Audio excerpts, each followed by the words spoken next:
Hello, everybody. So we are here for the Q&A, and there's no one in his stream yet, so we don't have to talk.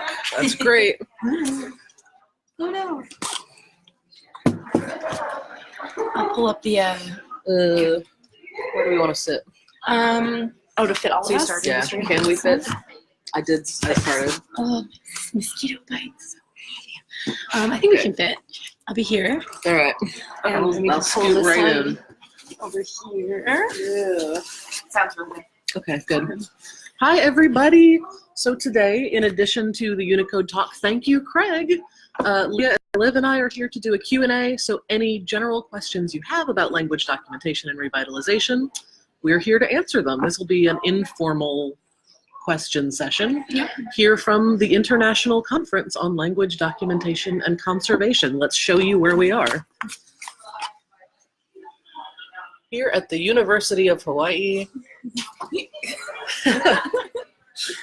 Right, so we are just going to hang out here for the remainder of the session, and any questions you have, feel free to throw them at us and we will answer as best we can. I think we have not very many folks in here right now, so Yeah, we're just going to wait. 20 seconds back. Okay. Okay, cool. That's not bad.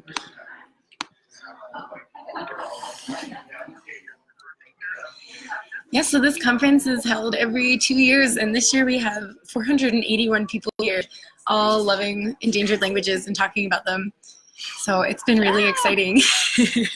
We have seen so many amazing talks already. We're going to see some more today and tomorrow. It's a 4-day conference, so we're going to be busy. Yeah. And once the conference ends, we can share the links to all of we've recorded everything, and we will have all of the PowerPoints and everything archived, so that you guys, if you're interested, you guys can go back and see some of the talks. Yep, we will post a link to all of the talks and slides here in the webinar group. Yeah. And y'all can, it's as if you can attend it from afar.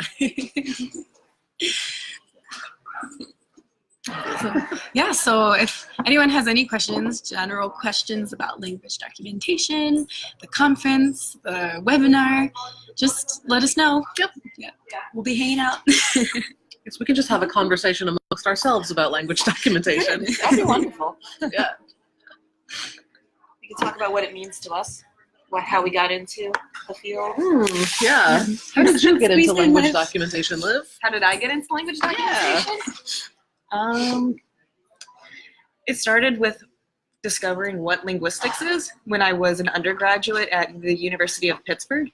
And from there, seeing all of the dedication and work linguists and indigenous people have put in to preserving and revitalizing their languages inspired me to get into the field. Cool. What about you guys?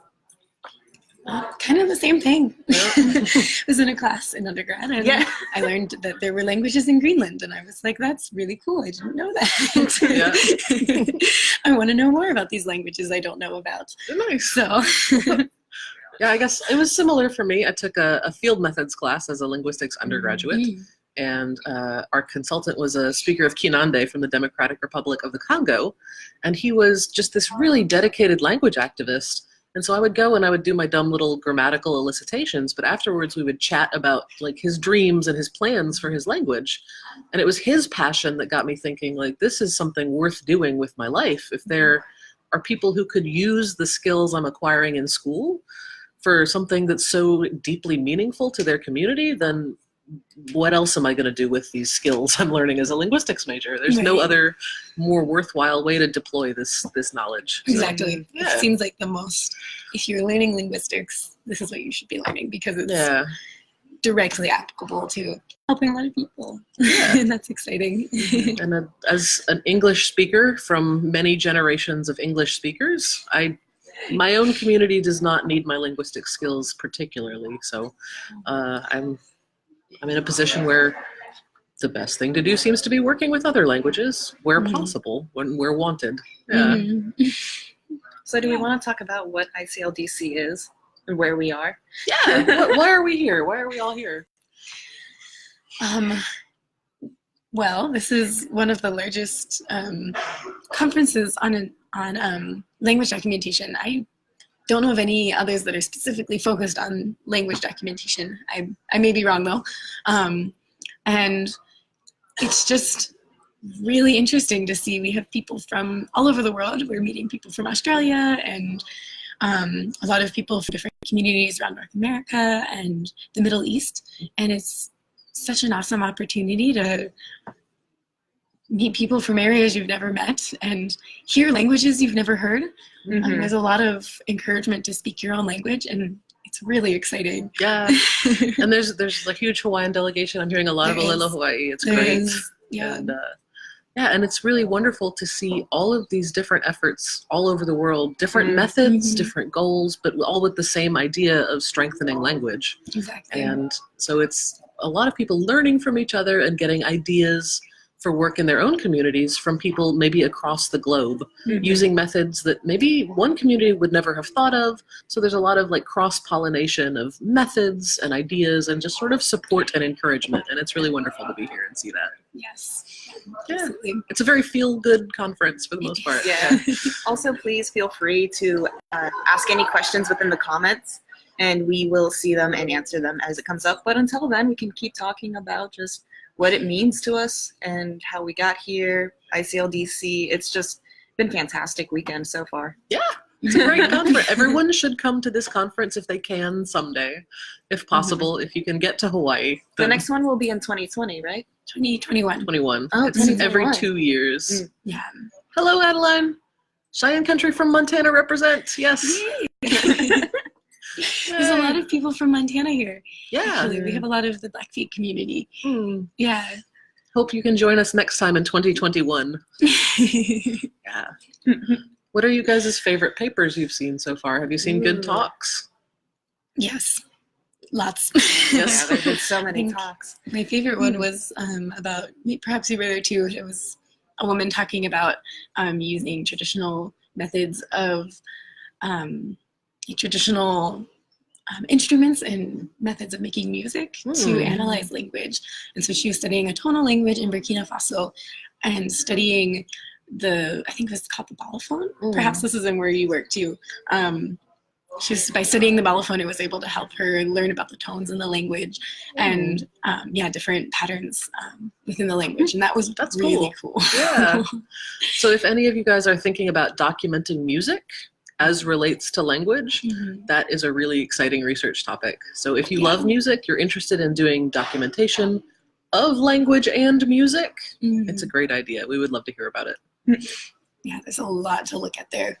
Just because the music kind of complements the language and you get cultural information. Yeah. What about you guys?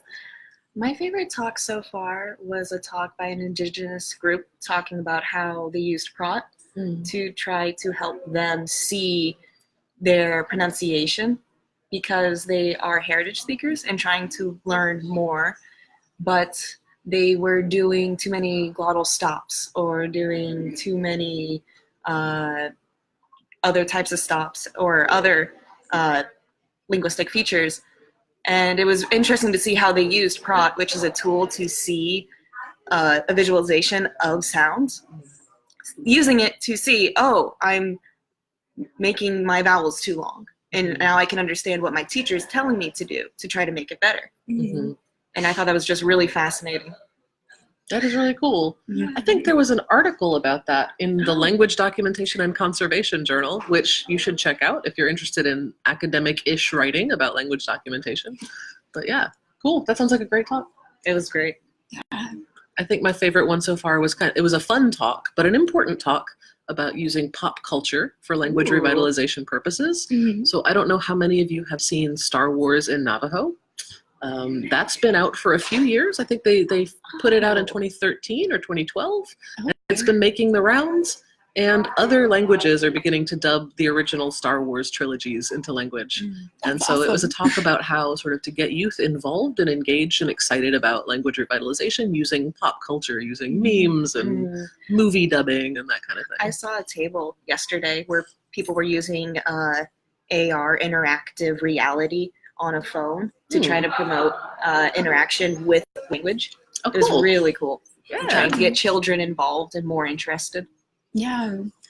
Yeah, there's a lot of wonderful work being shown off here about how to use technology for language revitalization, and not just sort of the typical smartphone app for language learning, but really creative stuff about not only language learning, but sort of language activism and engagement and all of the different facets of language revitalization that technology can be helpful in. And we had a great plenary address on Thursday about normalizing language through technology. Oh, so Joshua wants to know, what are ways to change language attitudes? That is a tough question. It's a really complicated question.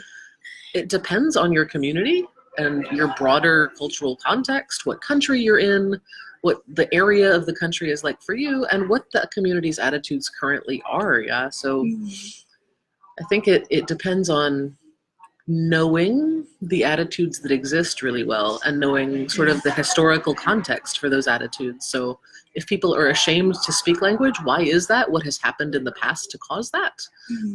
If people are aspiring to speak a dominant language for economic purposes, what is their thinking there?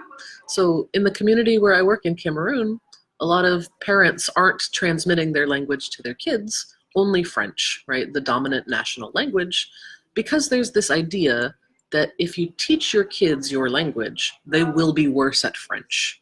And that's an attitude that's really causing language endangerment, because parents want their kids to be able to get good jobs and make money and all that. But there's, I think as a linguist, a mistaken idea that learning your mother tongue will hurt your French ability. And that's not true. Kids are amazing. They can be bilingual very easily.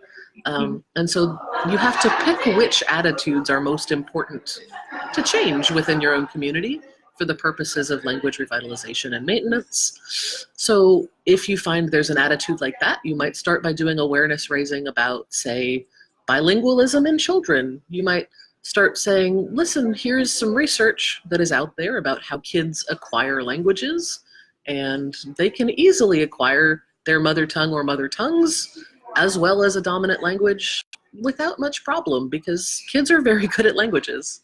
So it's a question of picking which attitudes are most salient in your community, and then thinking about what, I don't want to say counter arguments, but what facts and what ideas might help change that specific attitude in your specific historical and cultural context. Sorry, Joshua, that's a complicated and not very simple or useful answer, but I hope it will get you thinking about language attitudes specifically in your area and how they came about, because that's the only way to start changing them, is to understand them really well. Yeah. And in a lot of communities, it's of course not applicable to all communities, but this idea of using the language in movies or getting it on the internet, using media or technology to promote the language is often, in a lot of cases, a great way to change the attitudes, right? Because the internet is so central to so many cultures around the world, and it's just going to keep becoming more central. So in a lot of ways, making a language relevant on the internet or with Unicode, for example, is a great way to make it more accessible to people and give more opportunities to seeing the value in the language. Yes, of course it's not applicable at all, but that's a common theme that you see. Yeah. So Joshua, are there specific attitudes you see in your community that you feel like you'd like to address, or that you'd like to work on? I don't want to say like forcing people to think differently, right? We're not looking to force people, but language activism is about changing minds in some cases, and about starting a conversation about beliefs and attitudes that might be holding back a language. So are there specific attitudes that you see in your community that you think about addressing? And I know we're on a lag, so I'll wait for you to answer. But yeah, attitudes are one of my favorite things to study, because they're very complicated and very human, and it's never easy, and it very rarely makes a lot of sense to an outsider. And so it's a steep learning curve, and it's really interesting stuff. Yeah, it always takes a lot of understanding of a culture and a people to understand the attitudes, because there's a lot of history involved and culture as well. Yeah, oddities are interesting. But I like to skim the surface and try and understand as much as I can. It's fascinating stuff. Mm-hmm. Yeah.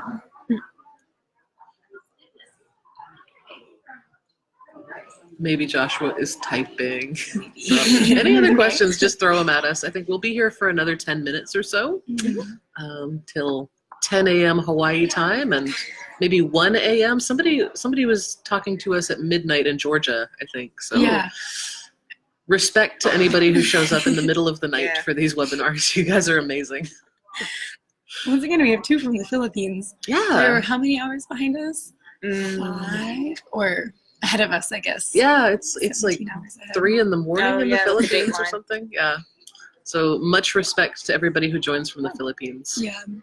Okay, is documentation the best way to revitalize a language, or what is the best to do in order to revitalize a language? Oh, It's a great question. Great question. Yeah, so documentation and revitalization are separate activities, but they go together. It depends on the state your language is currently in, right?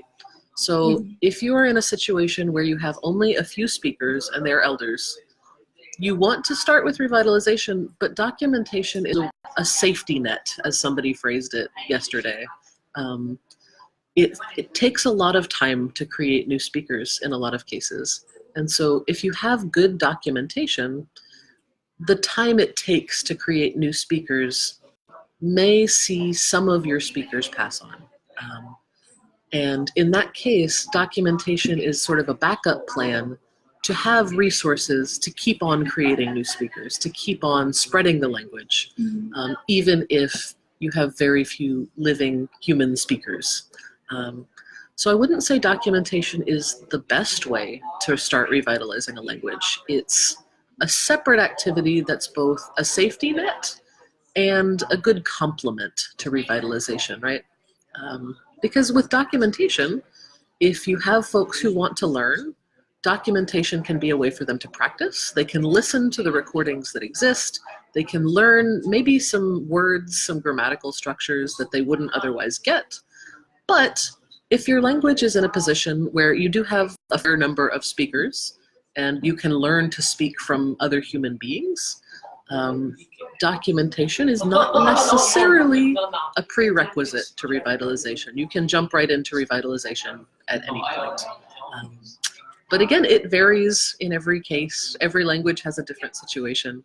The best thing to do in order to revitalize a language is to know your community and know the needs and the context, and then develop a plan that's responsive to your individual language. There's no single best for every situation revitalization method. There are some that are very popular for good reason, like language nests work very well in many contexts. It's a great method.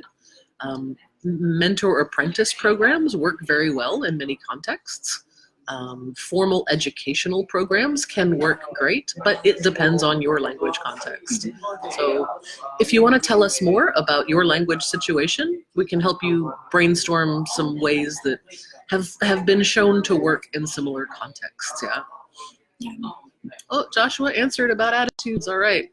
So some people try to promote the idea of Filipino as the one language of the Philippines. Yes, this whole national language idea. So it's commonly taught in our education system that the languages of the Philippines are just dialects of Filipino, even though that's not true. Yes, that's not true. And parents are not aware of the language learning abilities of children. Yeah, that's really common. And children are apathetic towards Kapapangan. Yes, that it's the language of the old, poor, and uneducated. Yes, that's really common, that there's stigma against a language even within its own community, right? So young folks might think the language is old-fashioned or rural or other negative attitudes that might keep them from being interested in learning.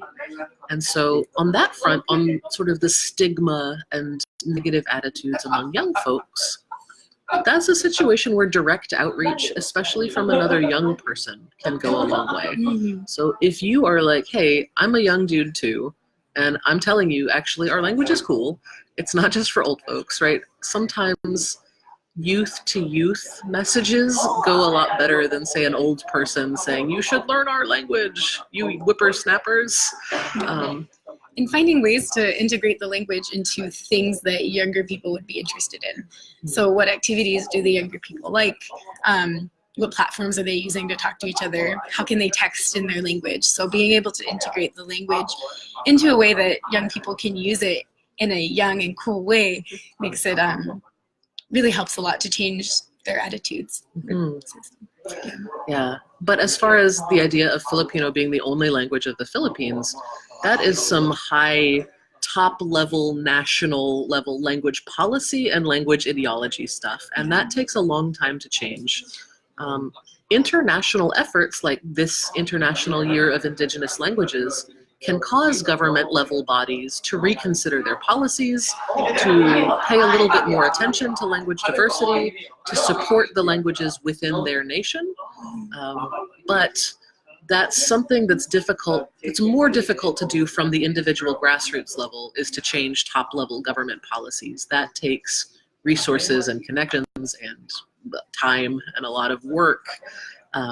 But from the grassroots level, you can absolutely start changing attitudes among your peers, your neighbors, your community, just through individual outreach and sharing your own knowledge about how child language acquisition works, right? Children can acquire multiple languages. You can spread the word about that among your family, your friends, your neighbors. And you can show through your own actions and engagement the value that you place on your language. And other people might see you valuing and living your language and say, oh, this young guy, he's cool, he's with it, he is really into our language, maybe there's something there. And they'll start thinking about it, engaging with you, hopefully. And ideally, small actions from individuals can change attitudes around them, and that can spread, hopefully. Yeah, we have one more. It's dialectology, one way of language documentation. Yeah. Language documentation includes most things, right? If you're documenting something about language use, it's part of language documentation. So if you're documenting dialectal variation, that's an important part of language documentation. If you want to make a record of your language, you should include all of the different variation in it, all of the different ways people speak in different geographic areas, different situations, different age groups. So yeah, dialectology, totally part of language documentation.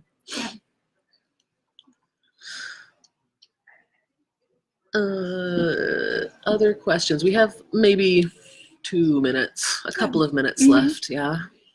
So we'll hang out a little while longer if any of y'all have other questions. We'll continue posting about the conference as it goes on. So we'll share some of our favorite lessons from different talks, ideas that might be useful to you all in your own language work. And we do encourage you, after the conference, they will put up all of the slides and, oh, there's more. Okay, Aromanian, a Latin language in a Greek-speaking environment. Yes, some older speakers and associations, but not a lot of young people speaking it. Yeah, and so getting engagement from young people can be really tough. And I loved that talk about pop culture because it was one really smart way to get engagement among young folks going. And there are different efforts in different parts of the world to make youth-focused language programs. Like there's a lot of Welsh pop music movement going on right now. Welsh pop music is cool, and young people seem to be getting interested in speaking Welsh and learning Welsh through pop music. So that's one possible route. And it depends on how it is in the Aromanian community. Am I saying it right? I don't know. But depending on what young people aspire to and what they like and what they think is cool, there are different ways to try and encourage engagement. So if you think about what youth in your community are into, see if you can incorporate language into that in some way. I don't know, craft brewing is what's cool where I live. And so if I were looking to start a language activity, I might think craft brewing in language, beer making classes in language, just things like that. Anything can be done in language, so get creative. Yeah. Here in Hawaii, we have a lot of like translating movies into Hawaiian. They just translated Moana into Hawaiian, and I'm really excited to see it. Music as well. And there's like some movements where some schools use Hawaiian in sports, and it's really great because you're often the opposing team can't understand the different codes and stuff. So it makes it a really interesting and dynamic way to use the language. So just a few other ways. Oh, we have a whole bunch of questions. Creative. Hello. Oh, the purple shirt. Yes, this is the official conference volunteer shirt. It's very cool. So everyone who is volunteering at the conference gets this cool shirt. You can show the back. Yeah. So this is the conference logo. Yes. Yes. This conference also has great T-shirts every year, so it's another good reason. Later today, so that's why I'm in purple and not dressed up. Thank you, Liv. Yeah, thanks for volunteering.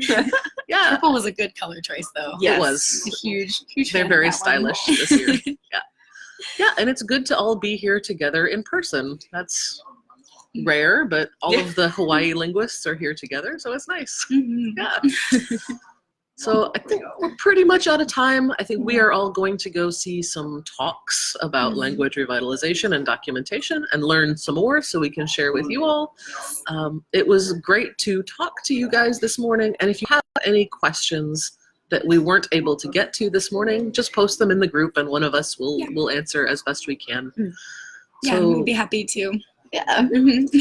Thanks, everybody. Yeah, thanks for joining us. Thanks for joining us. I hope you all have a nice day or night or whatever time it is where you are. Yeah. Okay, aloha. Aloha, have a good one.